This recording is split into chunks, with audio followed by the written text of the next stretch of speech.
Hi, I'm Abosede George. I'm a professor of African history at Barnard College and Columbia, and we're going to talk about Black Panther the movie and the idea of Africa that it represents. What do you know about Wakanda?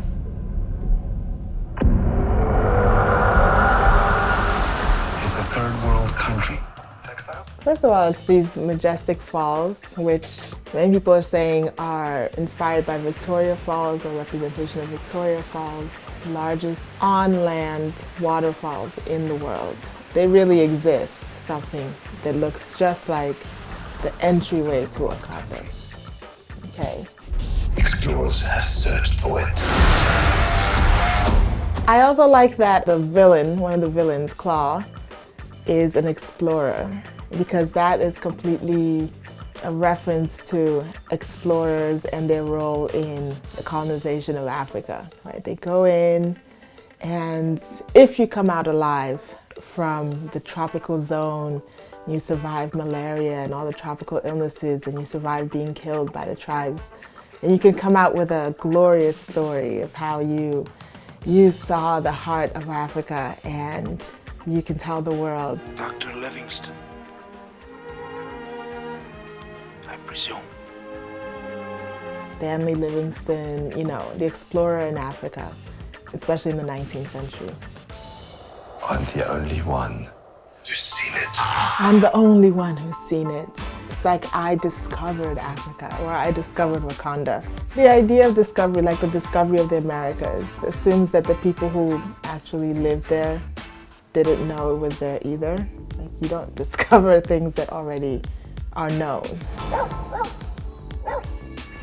Another set of villains that comes in with this scene with the barking dog is a very contemporary, real life issue, and this is the Boko Haram insurgency in Nigeria, which thrives on kidnapping young people, especially young girls. And so they kind of featured fairly early. They've just kidnapped a bunch of young women, and they're going into their forest hideouts, which is in the Sambisa forest, a real forest.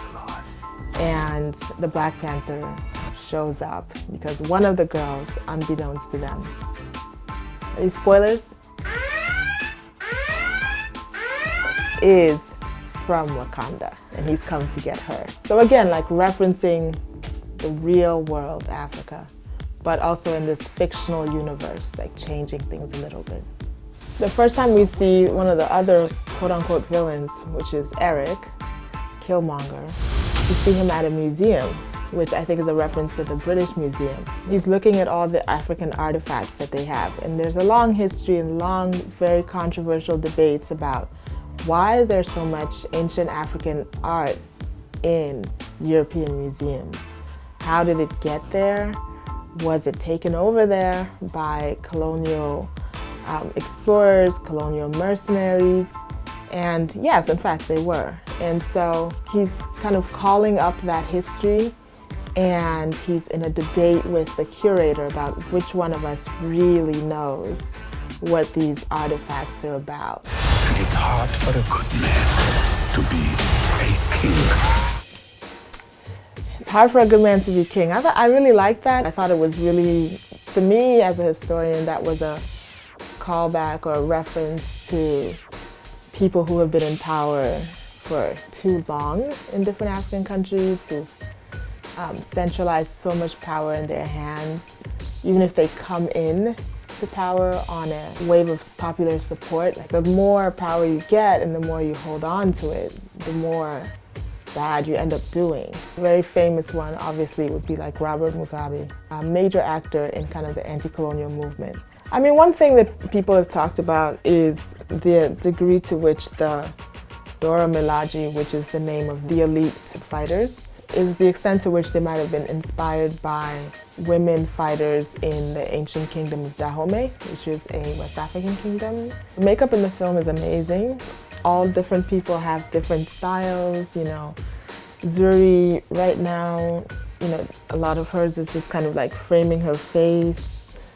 And I feel like I've seen that maybe style or pattern from societies that are in the Sahel, between the desert, the Sahara, between the North and West Africa, so kind of in the middle. Killmonger has a lot of scars, I guess, but like deliberately and kind of in an ornamental way on his body. And some societies also use scarring as a form of beauty, like enhancement. So I thought that was a callback to like a real aesthetic. They definitely did their research on aesthetics and trying to pull on real life aesthetics from real communities that exist in Africa and associating them with different parts of the Wakanda universe. It created such a fascinating, lush world that seemed so cool that you'd want to go there. You want to go to, your travel website and book a ticket right away. In some corners of the West, there is this idea like Africa is like one big place, or just one place, not even that it's big, it's just one place. Everybody's the same, and they all think the same, they all look the same, they're all experiencing the same things. What I liked about the film is that even in one nation of Wakanda, they had a lot of diversity. So multiply that by 54, then you can begin to approximate the reality of how diverse and complex the real life Africa might be. If you're interested in educating yourself about the real life Africa that Wakanda is inspired by, the best way is to go yourself. 100%, okay? Just pick a country, find a friend, go visit them. But thanks for watching this. I hope you learned something. At the very least, Wakanda forever.